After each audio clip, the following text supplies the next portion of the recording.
성경 말씀 고린도 후서 6장 1절부터 2절 말씀이 되겠습니다.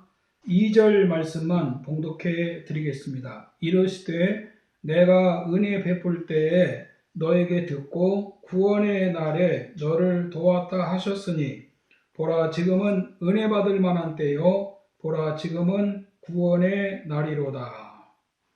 이 말씀을 가지고 하나님의 은혜를 헛되이 받지 말라, 이런 제목으로 잠깐 말씀을 나누겠습니다. 은혜라는 말은 공짜로 받는 것을 말합니다. 받을 자격이 없는데 어떤 대가나 공로 없이 거저 받는 것, 마치 선물같이 받는 것을 은혜라고 합니다. 우리는 교회에서 신앙생활하면서 은혜라는 말을 많이 사용합니다.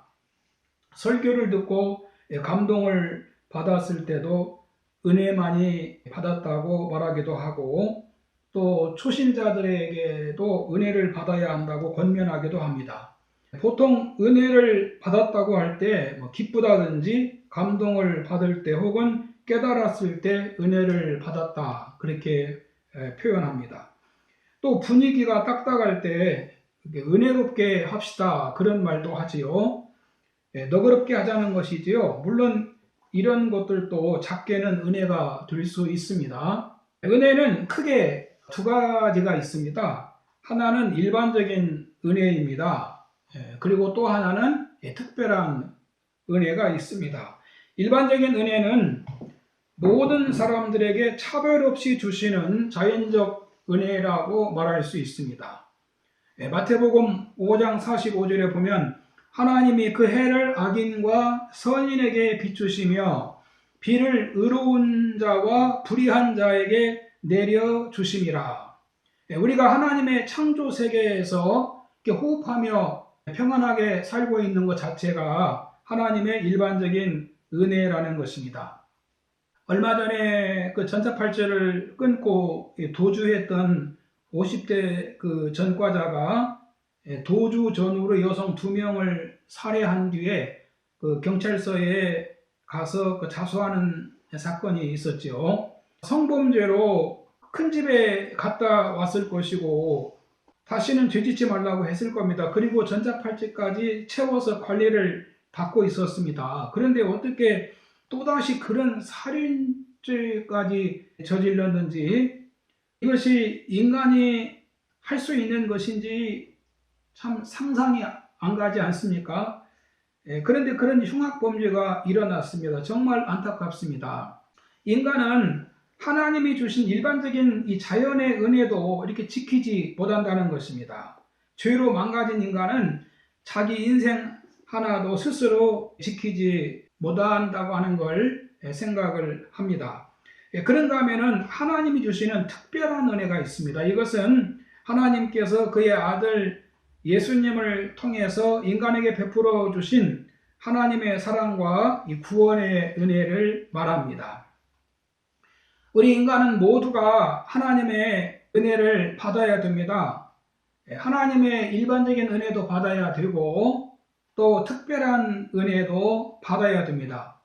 특별히 하나님의 이 특별한 은혜를 받아야만이 우리가 하나님이 주신 일반적인 은혜도 깨닫게 되고 제대로 살 수가 있습니다. 그래서 이 시간에 하나님의 은혜를 헛되이 하지 않기 위해서 본문이 우리에게 주시는 몇 가지 교훈을 살펴보도록 하겠습니다. 첫 번째는 은혜 받는 일을 방해하는 것을 조심해야 합니다. 본문 1절에 보면 우리가 하나님과 함께 일하는 자로서 너희를 권하노니라는 말씀이 있습니다. 그러니까 하나님과 함께 일하는 자라는 말은 하나님의 사역자를 말합니다. 직접적으로 말하면 바울 자신을 두고 한 말입니다. 바울이 하나님과 함께 일하는 자라고 지금 말하고 있습니다. 바울이 하나님과 함께 일하는 자라는 증거가 있지요.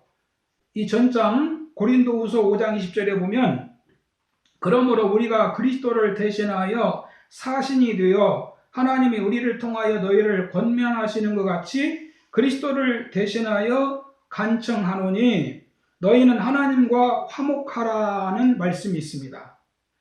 바울은 자신이 그리스도를 대신하여 사신이 되어라고 했습니다. 사신이라는 말은 예수님 대신 보냄을 받았다는 것입니다. 바울은 예수님이 이루신 일을 예수님을 대신하여 너희에게 간절히 간청한다고 하면서 너희는 하나님과 화목하라고 권면을 하고 있습니다. 제가 여기서 그 하나님과 함께 일하는 자가 사도 바울이라고 하는 것을 강조하는 이유가 있습니다. 어느 날부터인가 이 거짓 교사들이 고린도 교회에 들어와서 다른 교훈을 전하면서 그 바울이 전한 복음을 왜곡시키고 있었다는 것입니다. 고린도후서 11장 4절에 보면 만일 누가 가서 우리가 전하지 아니한 다른 예수를 전파하거나 혹 너희가 받지 아니한 다른 영을 받게 하거나 혹은 너희가 받지 아니한 다른 복음을 받게 할 때 너희가 잘 용납하는구나. 이 고린도 교인들이 유대 교사들의 가르침에 지금 빠지고 있었다라는 것입니다. 지금도 여러 가지 구원론이 돌아다니고 있습니다. 하나는 은혜주의입니다. 순전히 하나님의 은혜로만 구원받는다는 것입니다. 이것이 참된 복음입니다. 두 번째는 율법주의가 있습니다. 율법을 지켜야 구원을 받는다고 합니다. 이 거짓 복음입니다. 세 번째는 혼합주의가 있습니다. 하나님의 은혜로 구원받지만 인간의 행위도 있어야 구원을 받는다는 것입니다. 이게 다른 복음입니다. 그리고 네 번째는 반율법주의가 있습니다. 하나님의 은혜로 구원받기 때문에 마음대로 행동해도 된다는 사람들이 있습니다. 이게 이단입니다. 또 다른 종교도 구원이 있다고 하는 소리도 있고 절대 진리는 없고 상대적이다 그런 말도 있고 또 이 퓨전 사상도 있습니다. 두 개 이상을 모아서 새로운 것을 창조하자는 그 퓨전 사상도 있고 포스트 모더니즘 전통적인 기반에서 벗어나려는 사상 같은 이런 것들이 지금 사람들에게 알게 모르게 엄청난 영향을 미치고 있다는 것입니다. 이것이 너희가 받지 아니한 다른 복음을 받게 할 때입니다. 너희가 잘 용납하는구나. 우리 아이들이 보통 집에서 부모가 하는 교훈은 잔소리로 듣지요. 아무리 좋은 소리를 해도 듣지 않습니다.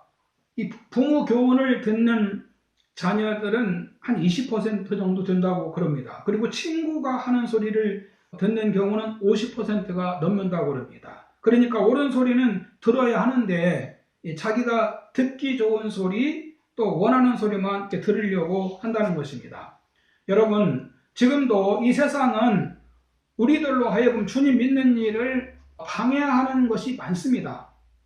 성경에 대해서 관심을 가지지 못하게 한다든지 마귀가 방해합니다. 마귀가 우리가 들은 주님의 말씀을 빼앗아 간다고 하지 않았습니까? 성경을 펴면 왜 졸리는지, 왜 재미가 없는지 알 수가 없지요.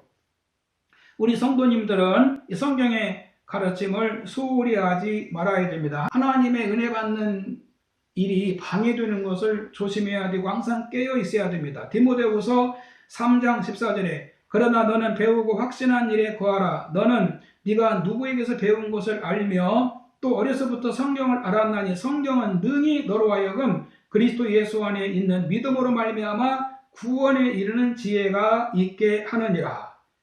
그래서 바울은 하나님과 함께 일하는 자로서 너희에게 지금 권한다 이렇게 말씀을 하고 있는 겁니다.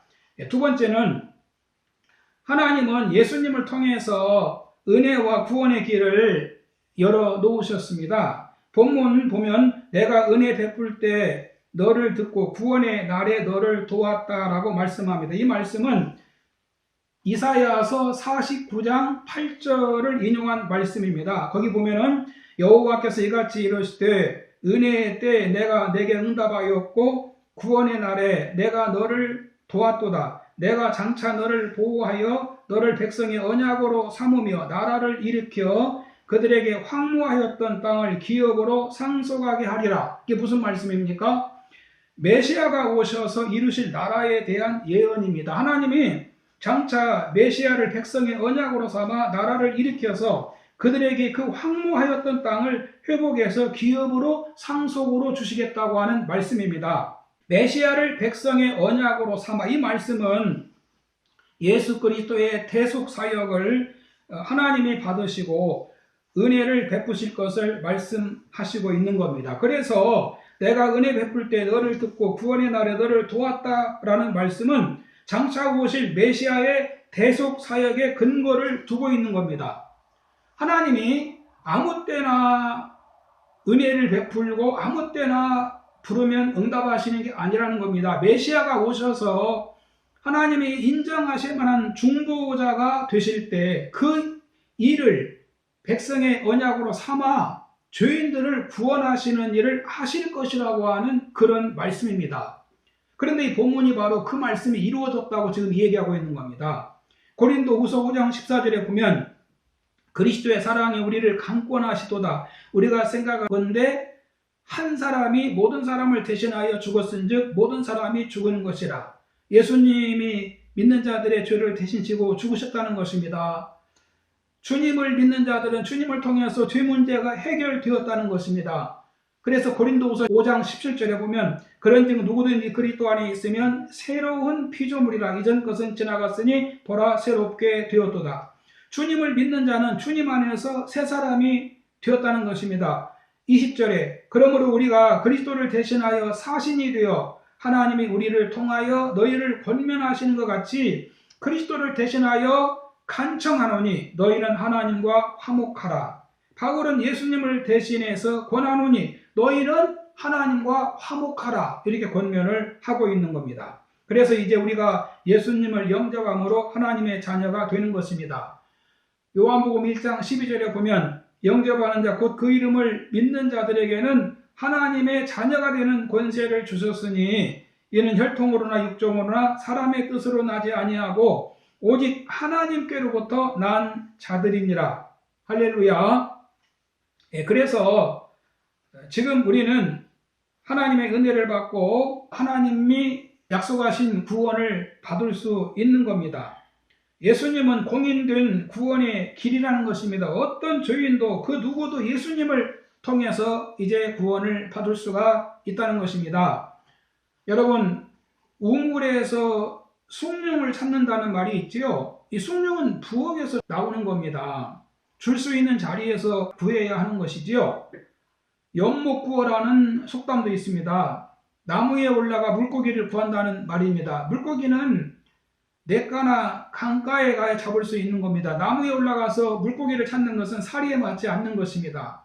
원하는 바를 얻기 위해서는 그것을 얻는 자리가 있다는 것입니다. 내가 은혜 베풀 때 너를 듣고 구원의 날에 너를 도왔다라고 하는 말씀은 이제 하나님이 예수님을 통해서 우리가 구원받을 수 있는 길을 다 열어 놓으셨다는 것입니다. 하나님이 하나님 나라에 들어오도록 이렇게 준비하셨다는 것입니다. 그래서 하나님의 은혜를 우리가 헛되이 받지 않아야 됩니다. 세 번째는 기회를 놓치지 말아야 됩니다. 우리 성도님들은 좋은 기회를 놓치지 않기를 바랍니다. 다시 이 본문을 보면은 지금은 은혜 받을 때요, 지금은 구원의 날이라 라고 말씀을 하고 있습니다. 지금이라는 이 때를 놓치지 말아야 한다는 겁니다. 때라는 말은 한계가 정해진 제한된 시간의 기간입니다. 적당한 시기, 또 정해진 짧은 때라는 의미가 있습니다. 이 말을 좀 이어가면 하나님께서 그 은혜를 베풀기 위하여 특별한 지정한 기간이라는 그런 의미가 있습니다. 그래서 우리는 이 기회를 놓치면 안 된다는 것입니다.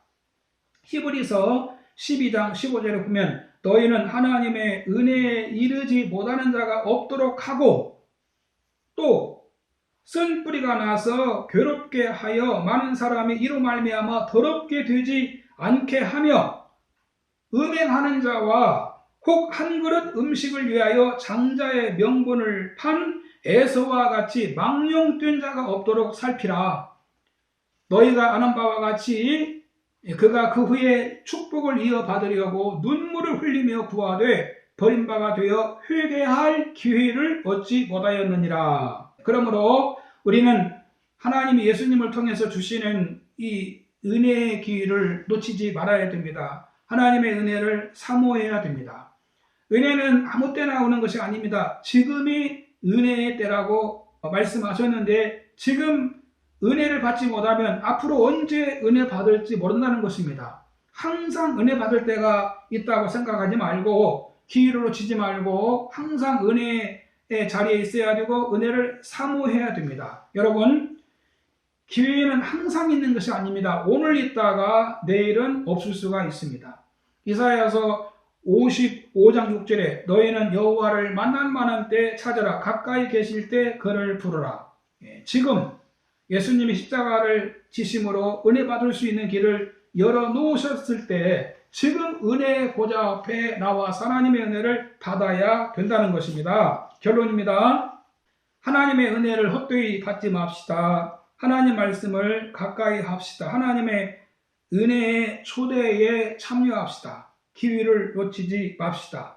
하나님의 은혜를 받는 자는 하나님께서 보호하시고 인도하십니다. 그에게는 구원이 있습니다. 의롭다함을 얻게 됩니다.